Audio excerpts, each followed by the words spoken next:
Bismillahirrahmanirrahim. Assalamu alaikum, my dear students, viewers and spectators. Welcome to Ghulam Hussain Bhatti Chemistry channel. The topic of today's discussion is limiting reactant. Chapter number 1, first year chemistry. Very important topic. Now, first of all, definition of limiting reactant. Dear students, limiting reactant is that reactant that controls the amount of product formed in a chemical reaction due to its smaller amount. That reactant which controls the amount of product formed during a chemical reaction due to its smaller amount. I will explain this definition with the help of 5 examples. Now, dear students, what are the properties of limiting reactants? Number 1, the reactant which consumed earlier during a chemical reaction is called limiting reactant. यानी वो reactant हमारे पास suppose करें 2 reactant है, एक reactant पहले consume हो जाता है तो जो reactant फर्स्ट कंज्यूम हो जाए उसको limiting reactant कहेंगे, और वो reactant जो बाकी बच जाए जो कंज्यूम ना हो उसको हम नॉन लिमिटिंग reactant कहते हैं. This is the whole concept over here, my dear students. Second property, it gives the least number of moles of product. Number 3, it controls, limiting reactant जो है it controls the chemical reaction and product formed. अब देखें, अगर एक 2 reactant react कर रहे हैं, एक अगर ख़त्म हो जाता है तो reaction stop हो जाएगा, तो इसका मतलब है कि ये केमिकल रिएक्शन को कंट्रोल करता है और जितनी प्रोडक्ट बननी है वो लिमिटिंग रिएक्टेंट डिसाइड करता है, क्योंकि अगर हम लिमिटिंग रिएक्टेंट जो है ख़त्म हो जाता है तो प्रोडक्ट भी ख़त्म हो जाएगी. Now there is a short question, very important. Justify how limiting reactants controls the amount of product formed. ये देखें कि कैसे limiting reactant amount of product form को कंट्रोल करेगा. My dear students, burning of wood or candle is an example over here.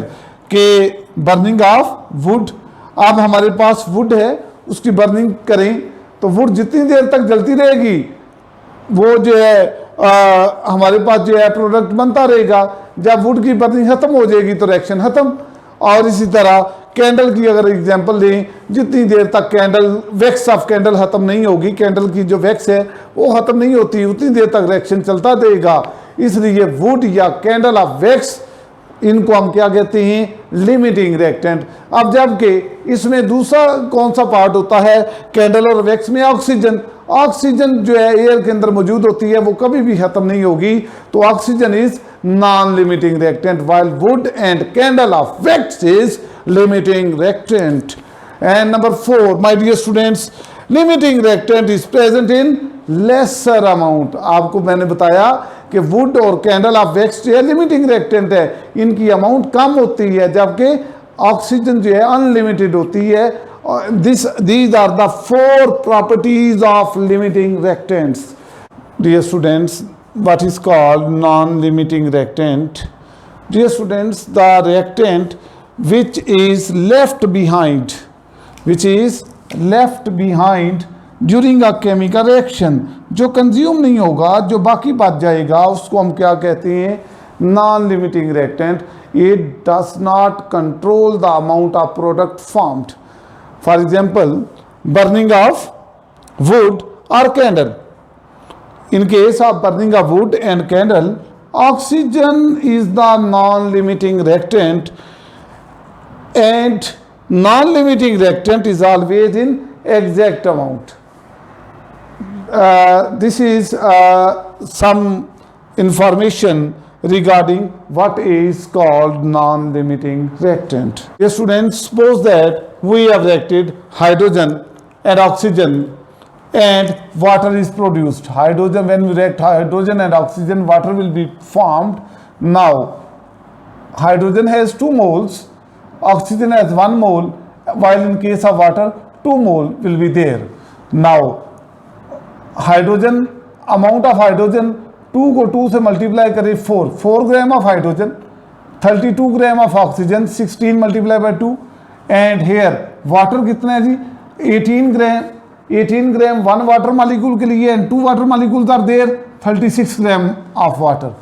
Now this is according to the balanced chemical equation. My dear student, अब इसमें इस equation में limiting reactant कौन सा है जो पहले कंज्यूम हो जाएगा और नॉन लिमिटिंग रिएक्टेंट कौन सा है जो कंज्यूम नहीं होगा। इस केस में सपोज करें कि हमने क्या किया, हमने 2 moles of hydrogen, 2 mole of hydrogen is equal to 4 gram of hydrogen ये लिए and we have reacted with 2 moles of oxygen. 2 moles of oxygen जो है वो कितने बनते हैं, ऑक्सीजन का 1 मोल के लिए जो है कितनी इसकी अमाउंट है 32, तो 2 मोल के लिए क्या होगी 32 multiply by 2 64 gram. Suppose that we have reacted 4 gram hydrogen with 64 gram of oxygen. Now what will happen, तो हमें वाटर जो मिलेगा उसके कितने ग्राम होंगे 36 ग्राम, क्योंकि एक वाटर मॉलिक्यूल में 18 ग्राम होते हैं और 2 में कितने होंगे 36 ग्राम। तो जब हमने when we reacted 4 gram hydrogen with 32 gram of oxygen, then 36 gram of water will be formed. Now in this case reaction will stop. Why? Because whole hydrogen is consumed. Hydrogen जो है सारे के सारा 2 moles ऑफ हाइड्रोजन जो है वो दोनों के दोनों जो है वो कंज्यूम हो जाएंगे और इसलिए हाइड्रोजन को हम क्या कहेंगे लिमिटिंग रिएक्टेंट। जबकि ऑक्सीजन का अब देखें 32 + 4 इज इक्वल टू 36, तो इसका मतलब क्या हुआ कि 30 हाइड्रोजन के चारों ग्राम जो है यूज हो गए और 32 इसमें ऐड करें 36 ग्राम प्रोडक्ट बन गया।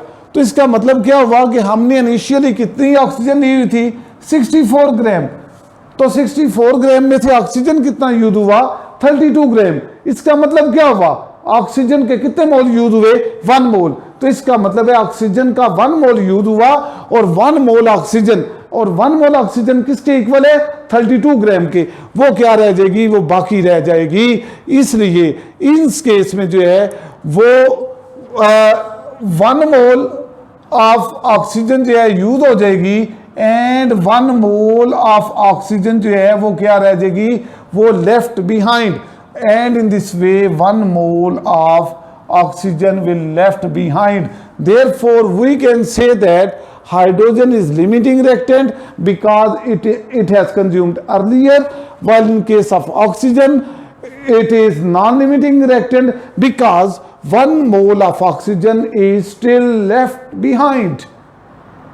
This is example number 1. Dear students, example number 2, burning of wood. Now when wood is burned, then oxygen gas will be required, and in the presence of oxygen wood will burn and ash will be produced. Now in this case wood is limiting reactant, क्योंकि wood जो है जब जितनी हमने wood ली हुई है जब वो फिनिश हो जाएगी तो वो बर्निंग खत्म हो जाएगी। तो इसका मतलब क्या हुआ वुड इज लिमिटिंग रिएक्टेंट, जबकि एटमॉस्फेयर में से ऑक्सीजन खत्म नहीं होगी। Therefore oxygen is called non limiting reactant while wood is limiting reactant. Now the example number 3, burning of candle.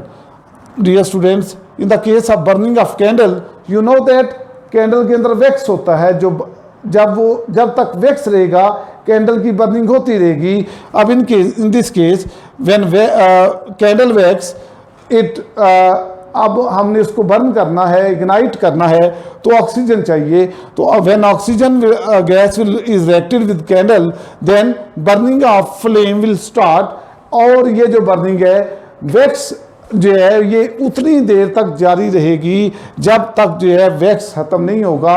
अब वैक्स जो है वो लिमिटिंग रिएक्टेंट है और जबकि oxygen is non limiting reactant, क्योंकि ऑक्सीजन कभी भी खत्म नहीं होगी।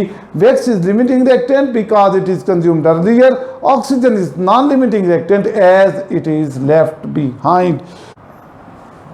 Dear students, now there is a short question, justify how chemical reactions in our surrounding involve limiting reactants.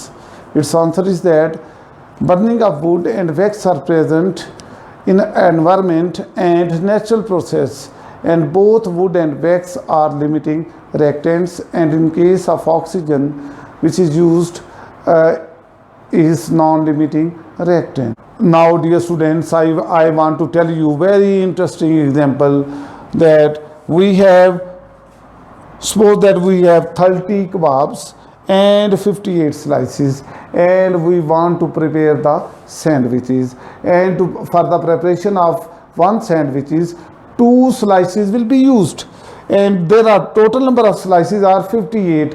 So in this way we can get product that is 29 sandwiches.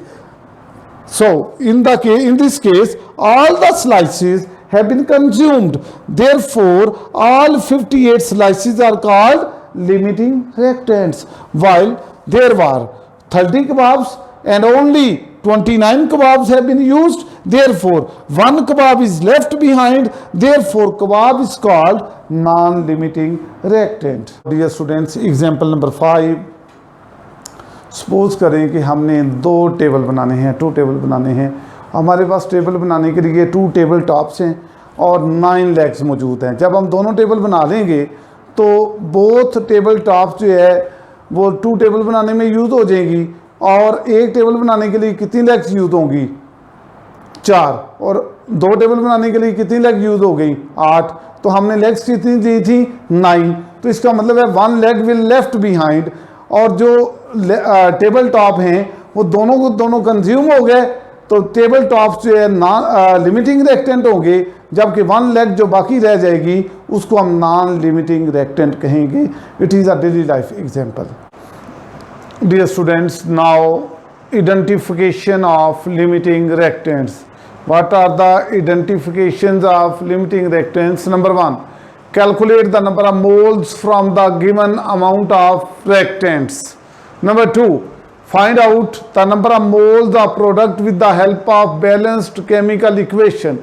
Number 3, identify the reactants which produces least number of product as limiting reactant. This is all about limiting reactants and non-limiting reactant and the examples of limiting reactants. Thank you very much, my dear students, for watching my video. Please like, subscribe and share my video with your friends. Thank you.